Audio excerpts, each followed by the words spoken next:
मंच पर हमारे गांव की मिट्टी को आज धन्य करने के लिए पहुंचे हमारे राष्ट्रीय कवि डॉक्टर सुदीप भोला सर को भी सशक्त नमन। और हमारे गांव का जो देश में नाम रोशन करने वाले हमारे सौरभ अगासे जी, इनका भी ग्राम की ओर से मैं स्वागत वंदन और अभिनंदन करता हूं। यहाँ उपस्थित मेरे सभी ग्रामवासी, मेरी माताएं बहनें, मेरे छोटे छोटे नन्हे मुन्ने, आप सभी का भी मैं इस मंच के माध्यम से स्वागत वंदन और अभिनंदन करता हूं।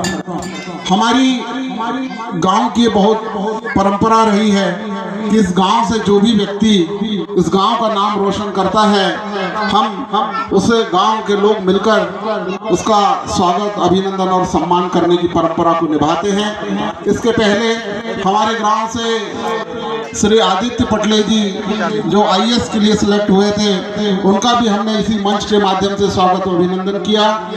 अब हमें मौका मिला है कि हमारे बीच में सौरभ अगासे जी जो संघ लोक सेवा आयोग की संयुक्त रक्षा सेवा परीक्षा को पास करके हमारे बीच में आज उपस्थित हैं और हमारे गांव का नाम रोशन किया है। मैं समस्त ग्रामवासियों की ओर से आज इनका हार्दिक वंदन और अभिनंदन करता हूं। साथ ही साथ हमारे बीच में एक नई पहल है जो समाज के अंदर होनी चाहिए, निःशुल्क शिक्षा के क्षेत्र में रवीना जितेंद्र गौतम जी के संयुक्त प्रयास से आज हम जो बच्चे निःशुल्क कोचिंग, जिनके पास कोचिंग करने के लिए उनके धनाभाव है, ऐसे बच्चों को निःशुल्क सेवा देने का संकल्प लेकर रवीना जितेंद्र गौतम जी के द्वारा 10वीं और 12वीं के छात्रों को निःशुल्क शिक्षा सेवा प्रदान करने के लिए आज से शुभारंभ किया जा रहा है। मैं धन्यवाद देता हूं हमारे उन शिक्षकों को, सम्माननीय आंबेडकर आर्य जी, सम्माननीय हमारे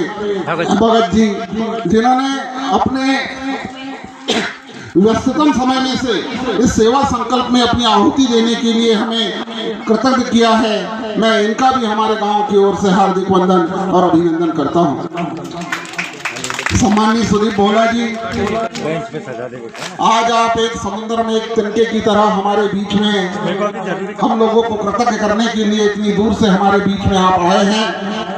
आज हमें ऐसा महसूस हो रहा है कि जैसे मरुस्थल में फूल खिल गए हैं, किसी भटके मुसाफिर को, राही को उसके पड़ाव मिल गए हैं और हमें सानिध्य मिला है आज आपका ऐसा कि जैसे सबूरी को उसके प्रभु राम मिल गए हैं, जैसे सबूरी को प्रभु उसके राम मिल गए हैं।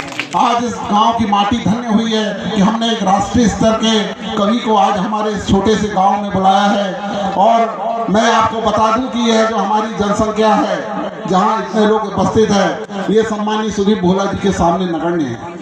यह बहुत बड़ी बड़ी जनसंख्याओं के बीच में अपना काव्य पाठ करते हैं और उनका समर्थन देते हैं। एक बार जोरदार तालियां बजाकर हम सभी ग्रामवासियों की ओर से डॉक्टर सुदीप भोला जी का स्वागत वंदन और अभिनंदन करें।